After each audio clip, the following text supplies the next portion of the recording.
मनसेचे काही नगरसेवक घेऊन शिंदे सत्ता स्थापन करण्याचा प्रयत्न करतायत. त्यात तुमचे 2-3 नगरसेवक आहेत किंवा मनसेचा गट आहे. एकीकडे तुमची मुंबईत युती होती, एकत्र महाराष्ट्रात लढलात. आता हे सगळे सत्ता समीकरण परत असे वेगवेगळे होताना पाहायला मिळतात महाराष्ट्रात.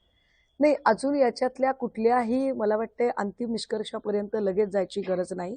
पण एक नक्की आहे, एकनाथ शिंदे असतील किंवा श्रीमान अजित पवार जे असतील, दोघांनाही ही गोष्ट पुरती कळलेली आहे की भाजपा वापरते आणि फेकून देते. ज्या पद्धतीने भाजपने आत्ता या महापालिकेच्या इलेक्शनमध्ये नवी मुंबईला सातत्याने गणेश नाईक ज्या पद्धतीने एकनाथ शिंदे यांचा उद्धार करत होते किंवा पिंपरी चिंचवडमध्ये महेश लांडगे हे अजितदादांबद्दल बोलत होते की हे शक्यच नाही की देवेंद्रजींच्या परवानगीशिवाय किंवा देवेंद्रजींनी सांगितलंय तरी सुद्धा त्यांच्या आदेशाचं उल्लंघन करून दोघं बोलत असतील. हे दोनही लोक जेव्हा बोलतात तेव्हा निश्चितपणे देवेंद्र फडणवीस यांची या सगळ्या गोष्टीला छुपी संमती असते. किंबहुना पुण्यामध्ये जाणीवपूर्वक स्वतःचा पक्ष वाढवण्यासाठी राष्ट्रवादीला नामोहरम करणं, राष्ट्रवादी संपवणं, राष्ट्रवादीची जास्तीत जास्त नाचक्की करणं, यासाठीच हे प्रयत्न महेश लांडगेंच्या माध्यमातून केले गेले. तेच प्रयत्न नवी मुंबईमध्ये गणेश नाईकांच्या माध्यमातून झाले. मला वाटतं या सगळ्या गोष्टींचा साक्षात्कार हळूहळू दोघांनाही होतच असेल. आणि आत्ता सुद्धा महापौर पदाची जी निवडणूक आहे ती निवडणूक आरक्षणासाठी थांबली नाही, तर जोपर्यंत देवेंद्र फडणवीस दावोसवरून परत येत नाहीत तोपर्यंत हे घोंगडं भिजत राहणार आहे. कदाचित शिंदे वेगवेगळ्या पद्धतीने त्यांचा दबाव वापरत असतील. तो दबाव वापरताना हे तर स्वाभाविक आहे की महापौर पद आता भाजपा मागेल, कारण संपूर्ण शहरामध्ये, मुंबई शहरामध्ये विशेषतः महापालिका निवडणुकीच्या प्रचाराच्या दरम्यान कुठल्याही फ्लेक्सवर भाजपा महायुती एवढाच उल्लेख होता. एकाही फ्लेक्सवर भाजपा सेना महायुती, सेना हा शब्द गायब होता, धनुष्यबाण गायब होता. एकनाथ शिंदेच काय, एकमेवाद्वितीय हिंदू हृदय सम्राट बाळासाहेब ठाकरेंचा सुद्धा फोटो गायब होता, दिघेंचा फोटो गायब होता. हे सगळे फोटो फक्त ठाण्यामध्ये होते. याचा अर्थ भाजपाने महापौर पदाच्यासाठी अजिबात शिंदेंना गृहीतच धरलेलं नव्हतं. हे विशेष आहे. हे याच्या आधी मी प्रचार सभांमधूनही म्हटलेलं आहे की पहिल्यांदा असं घडलं असेल की या वर्षी एकमेवाद्वितीय हिंदू हृदय सम्राट बाळासाहेब ठाकरेंचं शताब्दी वर्ष आणि ज्या बाळासाहेबांनी कायम हा संकल्प मांडला की मुंबई बीएमसीवर कायम भगवाच फडकला पाहिजे, परंतु या निवडणुकीमध्ये उघड उघड जाहिरातीतून सेना, धनुष्यबाण, बाळासाहेब ठाकरे, आनंद दिघे सगळे लोक गायब असताना सुद्धा संपूर्ण शहासेना, शिंदेची शहासेना ही भाजपाचा महापौर निवडून यावा यासाठी धडपडत होती. त्यामुळे आता शेवटच्या क्षणाला जर ते प्रयत्न करत असतील तर मला नाही वाटत की भाजपा त्याला काही फार प्रतिसाद देईल. आत्ता जे काही दबाव तंत्र किंवा आजारी पडणं, गैरहजर राहणं जे काही असेल, कदाचित त्यांचं असं असेल की महापौर जरी तुम्ही घेतला तरी स्थायी समितीचं अध्यक्षपद आम्हाला मिळावं.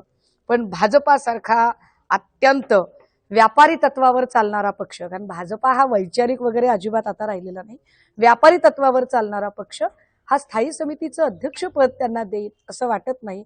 मुळात महापौरच भाजपचा बसेल का नाही इथपर्यंतच्या शंका कुशंका आहेत. आणि हेच याचं प्रमाण आहे की भाजपाने जो विजय साजरा केला तो विजय किती बेगडी आणि किती तकलादू होता. जर भाजपा खरंच विजयी झाली असती तर महापौर पदासाठी भाजपाला शिंदे किंवा कुणाकडेही कुबड्या मागायची गरज पडली नसती. जरी शहासेना आणि शहासेनेचे प्रमुख श्रीमान अमित शाह यांनी महाराष्ट्रात येऊन अब हमें किसी की बैसाखियों की जरूरत नहीं असं म्हटलं असलं तरी महाराष्ट्रात अजूनही भाजपाला कुबड्यांची गरज पडत आहे आणि अजिबात भाजपा महापालिकेमध्ये यशस्वी ठरू शकली नाही. मुंबईचा गड ठाकरेंनी राखलेला आहे.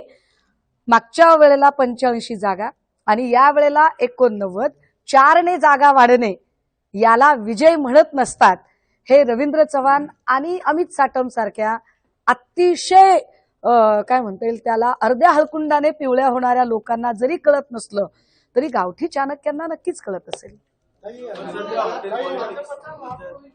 भाजपचा महापौर होईल की नाही शंका आहे. दुसरा 2 नंबरचा पक्ष तुमची उद्धव ठाकरेंची शिवसेना आहे. राहिला प्रश्न भाजपसोबत एकनाथ शिंदेची शिवसेना आहे. मग आता भाजप महापौर पदासाठी ठाकरेंचा पाठिंबा मागणार की मग ठाकरे एकनाथ शिंदेचा पाठिंबा घेणार? भाजपचा महापौर कसा होणार नाही? काय लॉजिक आहे? नाही, याचं लॉजिक काय आहे ते त्यांना. जर भाजपचा महापौर होणे शक्य असते तर इतके दिवस घोंगडं भिजत राहिलं नसतं, हा एक भाग. दुसरं असं की ज्यांच्या सोबत मिळून त्यांनी महायुती म्हणून निवडणूक लढलेली आहे तेच ज्या पद्धतीने दबाव तंत्राचं राजकारण करताहेत हे पाहता त्यांचा रस्ता इतका सुकर आहे असं अजिबात वाटत नाही. तिसरी गोष्ट जो आपण जो शक्यता वर्तवलेली आहे की मुंबई महापालिकेतली सेकंड सिंगल लार्जेस्ट पार्टी म्हणून आम्ही पुढे आहोत, मग आमचं काय? तर आम्ही आमची भूमिका फार स्पष्ट केलेली आहे की दोनही पक्षांनी म्हणजे विशेषतः शिंदे वगैरे काय कोणीतरी म्हटलं की आमच्या संपर्कात आहेत वगैरे, काही लोकांनी मला त्या सगळ्यांची नावं माहिती आहेत, कुणी कुणाला फोन केले ते माहीत आहे की टेबल न्यूज चालवण्यासाठी कुणी प्रयत्न केले ताज हॉटेलमधनं की हा नॉट रिचेबल आहे का, तो संपर्कात आहे का वगैरे सांगण्यासाठी. पण आम्हाला स्पष्टपणे त्या सगळ्यांना सांगायचंय की तुमची स्वतःची बार्गेनिंग पॉवर वाढवण्यासाठी ठाकरेंच्या नावाचा उपयोग करायचा नाही. तुम्हाला निवडून येण्यासाठी सुद्धा ठाकरेंवर टीका करावी लागते आणि तुम्हाला नव्याने काही करायचं असेल तर दबाव तंत्र वापरण्यासाठी सुद्धा ठाकरेंचीच मदत घ्यावी लागते. ठाकरे कार्ड वापरावं लागतं. तुम्ही ठाकरे कार्ड वापरणं सोडून द्या. तुम्हाला काय करायचंय ते करा. आम्ही वारंवार सांगतोय की 65 सीट्स आमच्या निवडून आलेल्या आहेत. आमच्या 16 सीट्स अवघ्या 75 ते 50 मतांनी गेलेल्या आहेत. त्या 16 सीट्स जर आज आमच्या हातात असत्या तर अजून चित्र वेगळं असतं. विशेष मराठी मतदारांना मतदान करता येणार नाही अशी युद्धनीती भाजपाकडून आखली गेली तरी सुद्धा 65 सीट निवडून येणं हा लोकांनी दाखवलेला मोठा विश्वास आहे आणि हा विश्वास आमच्यासाठी सत्तेपेक्षाही लाख मोलाचा आहे. शिंदेचे तुमच्या संपर्कात किती आहेत? कारण शिंदे असा दावा करतात तुमचे नगरसेवक त्यांच्या संपर्कात आहेत, तुम्ही असा दावा करताय की त्यांचे काही आहेत, कारण संजय राऊत स्वतः म्हणजे खूप मार्ग आहेत आमच्याकडे. खरंच आहे? नाही. आमच्याकडे हे बघा, आम्ही जर ठरवलं तर मार्ग खूप सारे निघू शकतात. फक्त अडचण काय आहे माहिती आहे का की ते फार चांगली ओळ आहे, हम जरा से शरीफ क्या हो गए, गली गली के शरारती बच्चों ने खुद को दादा समजने लगे. ते आम्हाला त्याच्यावर जायचं नाहीये. आम्ही आपलं सहज सांगत आहोत की तुम्हाला जे करायचं आहे ते करा. राहिला प्रश्न की कोण संपर्कात आहे काय नाही, जर आमचे कोणी लोक संपर्कात आहेत वगैरे किंवा आम्हाला अशा काही आशंका असत्या तर आम्ही कदाचित आमची लोक हॉटेलमध्ये डांबून ठेवू शकलो असतो. मात्र हे जे काही जे हॉटेल पॉलिटिक्स अशा नवीन काही कॉन्सेप्ट, नवीन काही गोष्टी ज्या येतात तर त्यातनं एक समजून घेतलं पाहिजे की ज्या लोकांना कपट कारस्थानं करायची होती त्यांनी ठाकरेंचे आमदार गुवाहाटीला नेऊन डांबले. आता गुवाहाटीला ज्यांनी नेऊन डांबलेलं होतं त्यांना हे माहिती आहे की विचारधारा किंवा निष्ठा म्हणून ते लोक सोबत गेलेले नव्हते, तर ते आमिषाने आणि अपेक्षेने गेलेले लोक होते. अशा लोकांच्या प्रभावातनं निवडून आलेले लोक किती टिकून राहतील याची शंका वाटत असल्यामुळेच आता त्यांना त्यांचे लोक हॉटेलमध्ये डांबून ठेवावे लागतात.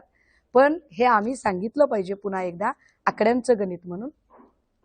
ज्या 89 जागा भाजपकडे निवडून आलेल्या आहेत त्या 89 मधले 37 लोक हे अमराठी आहेत. त्यातले तब्बल जे 25 लोक आहेत हे 25 लोक हे इतर पक्षातनं आलेले आहेत आणि त्यांना उमेदवारी मिळाल्या आहेत. जे 12-15 लोक उरलेले आहेत ते आमदार खासदारांच्या नात्यातले आहेत. भाजपचा मूळ जो निष्ठावंत आहे तो कुठे आहे तिथे. त्यामुळे त्यांच्यातली जी नाराजी आहे ती नाराजी पण तेवढीच आहे. आणि जेव्हा माध्यमं अशा सगळ्या बातम्या दाखवतात की शिंदेचे लोक इकडे जातील का किंवा ठाकरेंचे लोक तिकडे जातील का, भाई होने को कुछ भी हो सकता है. भाजपचे पण लोक बाहेर पडू शकतात ना यावेळेला, काही होऊ शकतं. काही नवी मुंबईच्या कोपर ग्रीनेटला बार आहे त्या ठिकाणी एक हवालदार होता अनिल मांडोळे, त्यांनी त्या ठिकाणी बारमध्ये पैसे उधळले. निलंबनाची कारवाई अनिल मांडोळेवरती झाली. पण अनिल मांडोळेचे जे वरिष्ठ आहेत पोलीस उपायुक्त किंवा अतिरिक्त आयुक्त त्यांच्यावरती कारवाई होत नाही. नाही, जिथे गृहमंत्रीच गुन्हेगारांना उमेदवाऱ्या देतात आणि अशा गृहमंत्र्यांच्या कारकिर्दीत आपण अपेक्षा काय करतो बरं? मला वाटते आजच एका वर्तमानपत्रातली बातमी आहे की मीरा भाईंदरच्या निवडणुकीमध्ये तब्बल 47 नगरसेवक हे गुन्हेगारी पार्श्वभूमीचे आहेत. त्यांचा सगळा गुन्हेगारीचा अख्खा आलेख आलेला आहे आणि हे 47च्या 47 लोक हे भाजपाच्या कमळावर निवडून आलेले लोक आहेत. त्यामुळे जे लोक गुन्हेगारांनाच उमेदवारी देतात आणि त्यांना लोकप्रतिनिधी म्हणून निवडून आणतात, अशा लोकांकडून फार कायदा सुव्यवस्था पाळली जाईल अशी अपेक्षा करायचं पण काहीच कारण नाही. शिंदेंना भीती कुणाची आहे? भाजपाची आहे का ठाकरेंच्या सेनेची आहे की माझे नगरसेवक कोण घेऊन जाईल? कारण त्यांच्यासोबत ते गेले, आता त्यांच्यावरही दबाव निर्माण करतात. कुणाला नाही? घाबरणे, घाबरवणे हे ते लोक करतात ज्यांना स्वतःच्या तत्वावर, स्वतःच्या विचारांवर, स्वतःच्या नेतृत्वावर आणि कर्तृत्वावर अजिबात विश्वास नसतो. ठाकरे घाबरतही नाहीत आणि ठाकरे कुणाला घाबरवतही नाहीत. ठाकरे विश्वासात घेतात, ठाकरे विश्वास दाखवतात, ठाकरे विश्वास राखतात. त्यामुळे हे घाबरणे, घाबरवणे, कधी ईडीचा धाक, कधी पोलिसांचा धाक, कधी सीबीआय, कधी इलेक्शन कमिशन, कधी वेगवेगळ्या टॅक्टिक्स, दबावतंत्र, मला वाटतं हे सगळं भाजपच्या वळचणीला जाऊन शिंदे आणि लोक शिकलेले आहेत. दुसरी बातमी घाबरत नाही, ठाकरे घाबरत नाही, मात्र अलीकडे त्यांचा देवावर लय विश्वास आहे. तर देवावर म्हणजे अचानक म्हणजे मॅजिक फिगर नसताना देवाची इच्छा असेल तर आमचा महापौर बसेल, हे काय? मला असं वाटतंय की देवाची इच्छा असं म्हटल्यावर अनेक लोकांना किंबहुना भाजपच्या काही भक्तुल्यांना असं वाटलं की नाही आता तो देवा म्हणजे आमचा देवा आहे. तुमच्या नावात जरी देवा असला तरी तुमच्या पूर्ण कार्यपद्धतीमध्ये दानव भरलेला आहे. त्यामुळे त्याच्यावर आम्हाला काहीच बोलायचं नाहीये. आणि जर काही लोकांना जर पाली भाषा किंवा अजून काही गोष्टी कळत असतील किंवा एकूण खरंच काही चांगलं तत्वज्ञान कळत असेल तर मूर्तीतल्या देवापेक्षा सुद्धा म्हणजे काय म्हणता येईल की इकडे तिकडे शोधाशोध करण्यापेक्षा माणसामधला देव शोधणे ही सगळ्यात जास्त मोठी गोष्ट आहे आमच्यासाठी. ज्या मराठी माणसाने मतदान केलं, जे तमाम शिवसैनिक अत्यंत निष्ठेने उभे राहिले, एकीकडे पैशाचा प्रचंड महापूर असताना सुद्धा अजिबात पैसे खर्च न करता ज्या 65 लोकांना निवडून दिलं, ही सगळी माणसं देवगुणी माणसं आहेत. आणि त्या सगळ्या देवगुणी लोकांची अपार इच्छाशक्ती असेल तर होय, मुंबईमध्ये बदल अजूनही होईल अशी मुंबईकरांना खात्री वाटते.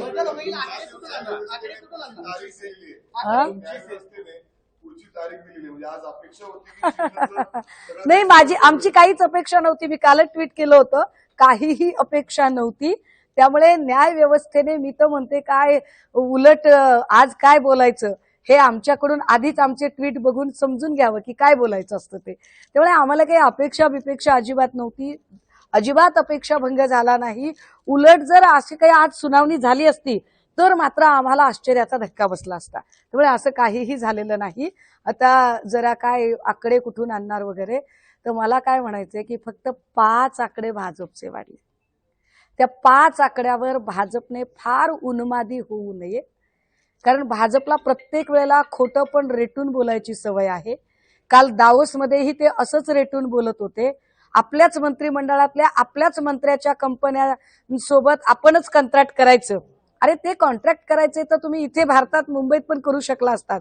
त्यासाठी दावोसला जायचं आणि त्याला आंतरराष्ट्रीय व्यापार वगैरे दाखवायचं. हे म्हणजे असं झालं की गल्लीतला अध्यक्ष, गल्लीतला उपाध्यक्ष, गल्लीतला खजिनदार, गल्लीतलाच सल्लागार, गल्लीतलाच प्रसिद्धी प्रमुख, संघटना मात्र सगळी राष्ट्रीय. याला काही अर्थ नाहीये. जिल्हा परिषद निवडणुका आहेत, महानगरपालिकेमध्ये तुमच्या पक्षाला म्हणावं तसं यश मिळालं नाही कुठेही, म्हणजे महाराष्ट्रात इतर ठिकाणी जरी पाहिलं तर. आता हे सगळ्या निवडणुका कसं लढणार? मी पुन्हा एकदा सांगितलं पाहिजे, आम्ही राखेतनं उभे राहतोय आणि उभे राहून दाखवतोय. मी म्हटलं की काहीही नसताना आणि चिन्ह सुद्धा नसताना जर लोकसभेला 9 खासदार, विधानसभेला 20 आमदार, मुंबई महापालिकेमध्ये 65 नगरसेवक, परभणी महापालिकेतली 1 हाती सत्ता, चंद्रपूरमध्ये आम्ही काँग्रेस सोबत बसत आहोत, अगदी त्याच वेळेला अनेक ठिकाणी आम्ही सेकंड सिंगल लार्जेस्ट पार्टी म्हणूनही उभे आहोत आणि अजून आम्ही लढतोय. आम्ही कुठेही शस्त्र टाकलेली नाहीत.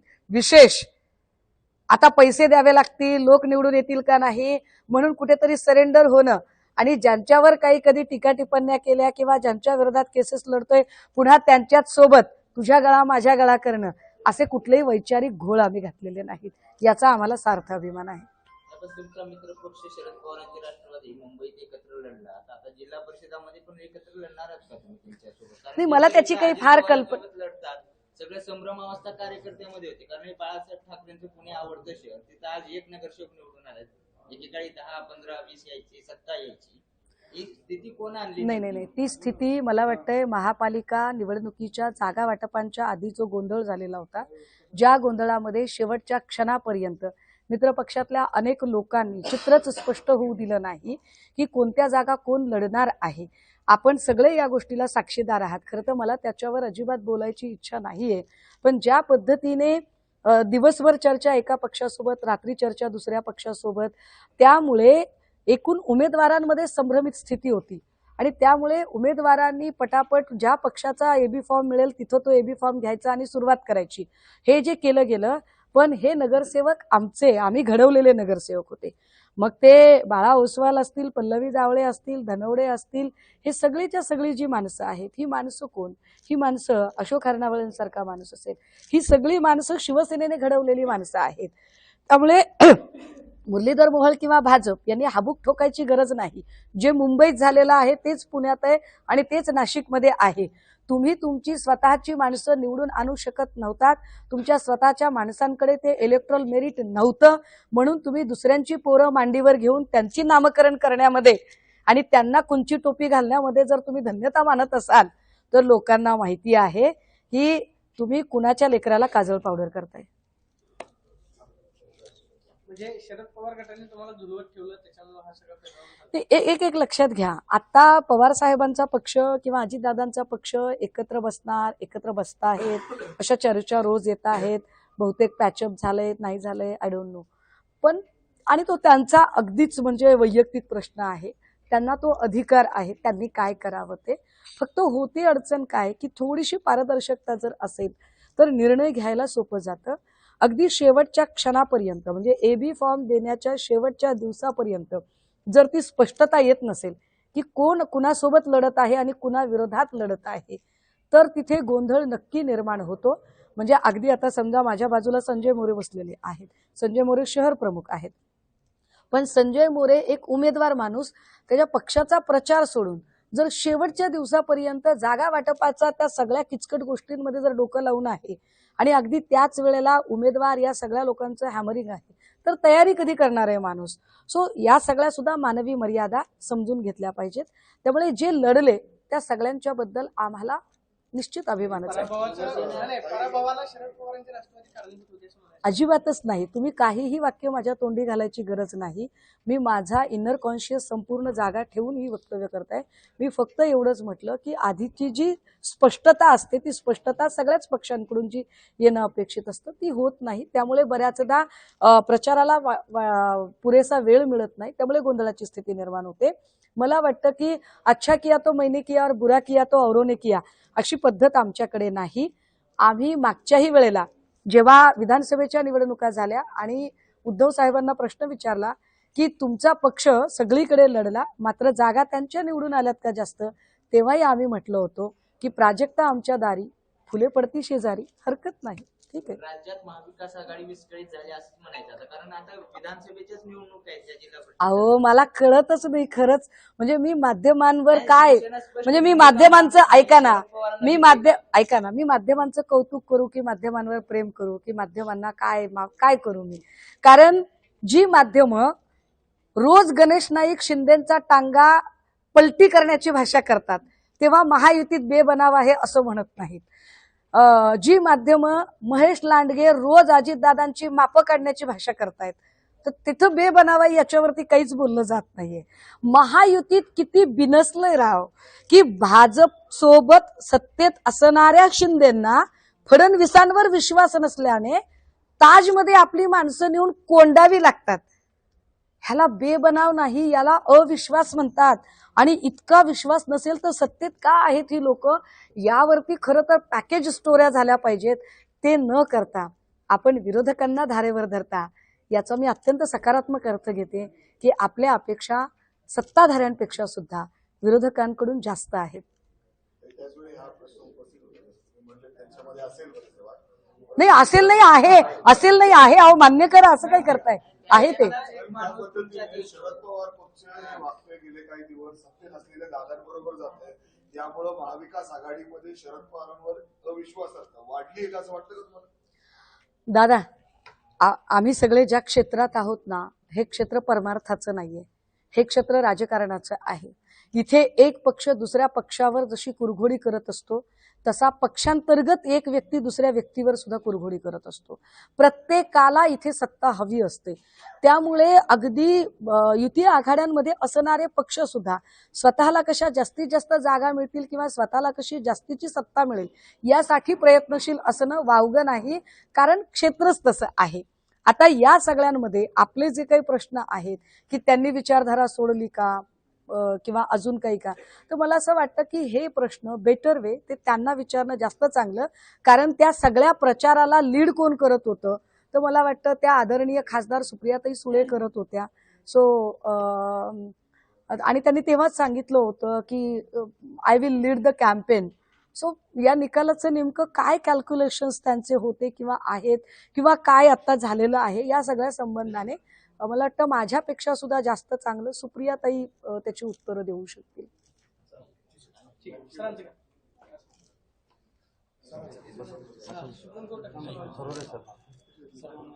मी ठीक आहे, ह्याने काहीच होणार सर.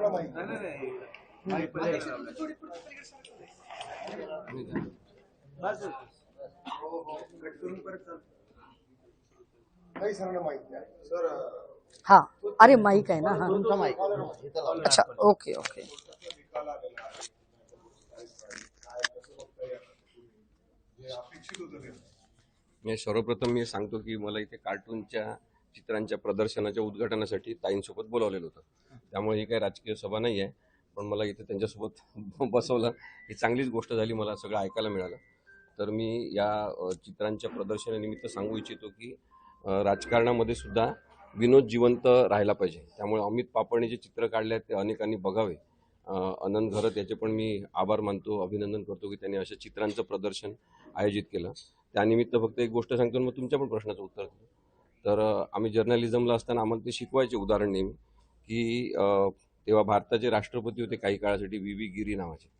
तर ते फॅमिली प्लॅनिंगबद्दल फार बोलायचे, सगळीकडे बोलायचे फॅमिली प्लॅनिंग झालं पाहिजे, लोकसंख्या आटोक्यात आली पाहिजे. पण आचार्य अत्रेंनी मराठामध्ये काहीतरी त्याच्याबद्दल लिहायचं ठरवलं मराठा वृत्तपत्रामध्ये.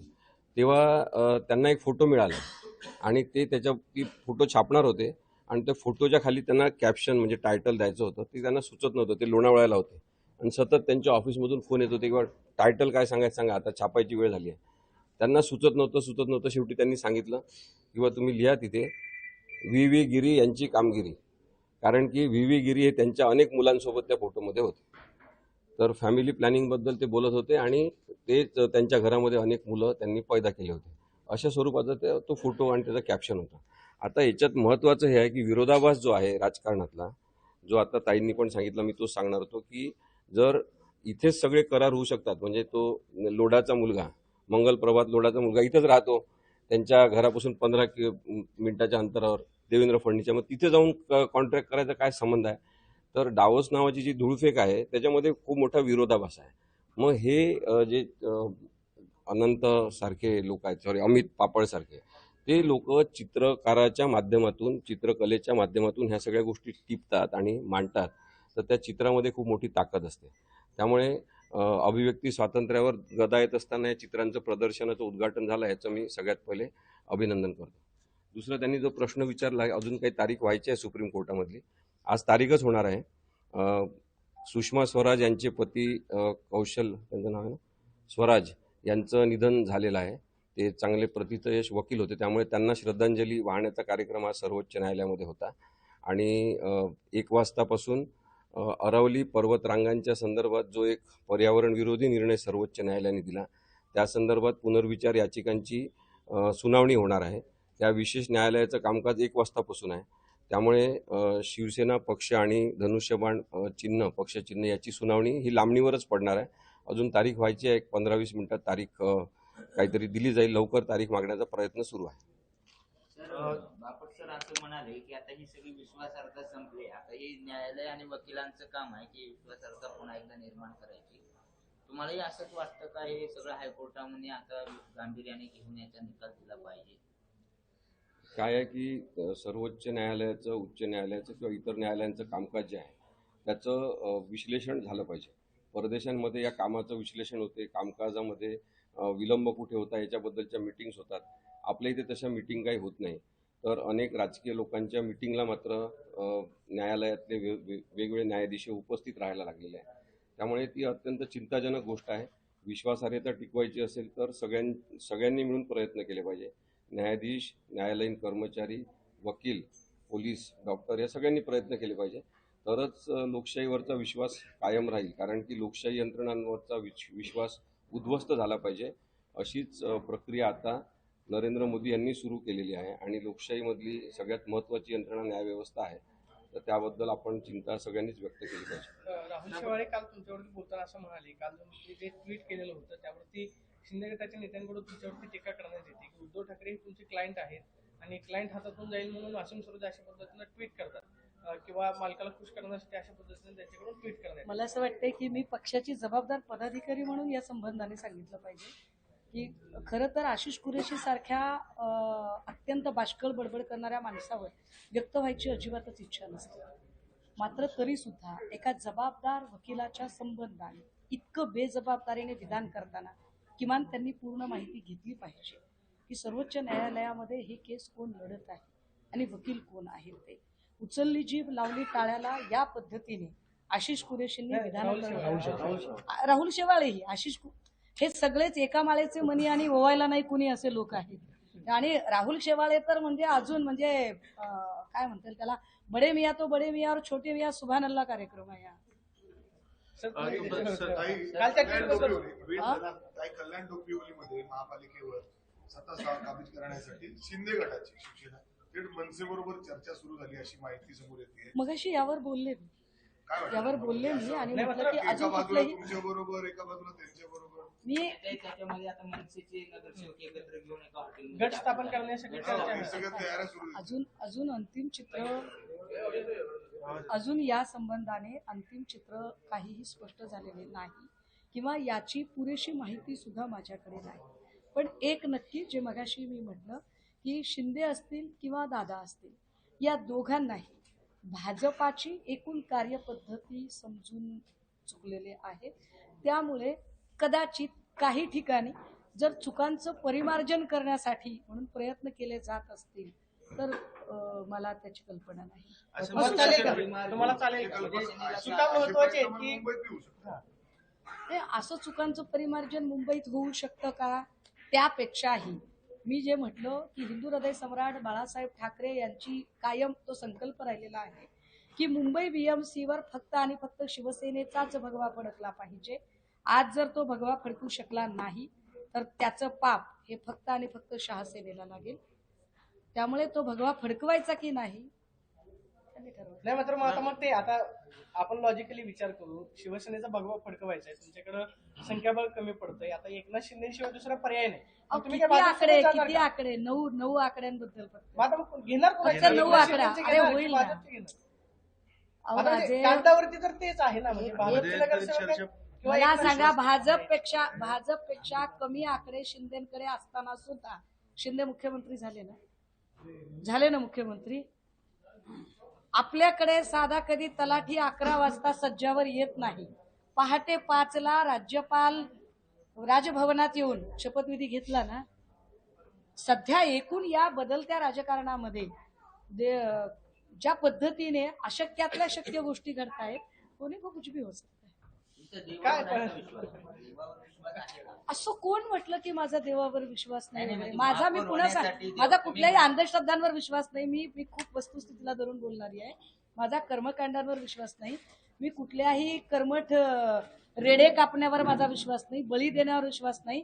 भाजपाने शिंदेंनी नुसते काय म्हणता येईल त्याला, शिंदेंनी नुसते गुवाहाटीला जाऊन रेड्यांचे बळी दिले, पण भाजपने प्रत्यक्ष शिवसेनेचे लोक फोडून त्यांचे बळी दिले. म्हणजे राजकारणामध्ये plan A, plan B, plan C तयार असतो. मात्र आता आकड्यांचं जर गणित बघायला गेलं, भाजप आणि शिवसेनेच्या व्यतिरिक्त तर कुठल्याच पक्षाला मला- नगरसेवक मला- नाही. मला- मग तुम्ही ठामपणे का नाही ऐका- सांगत की ऐका- ऐका. एकनाथ शिंदे यांनी कदाचित पाठिंबा दिला तर ठाकरेंच्या शिवसेनेचा महापौर होईल? हा का पण आम्ही वारंवार म्हणतोय की काय शिंदे आणि भाजपा दोघांनी काय ते ठरवावं.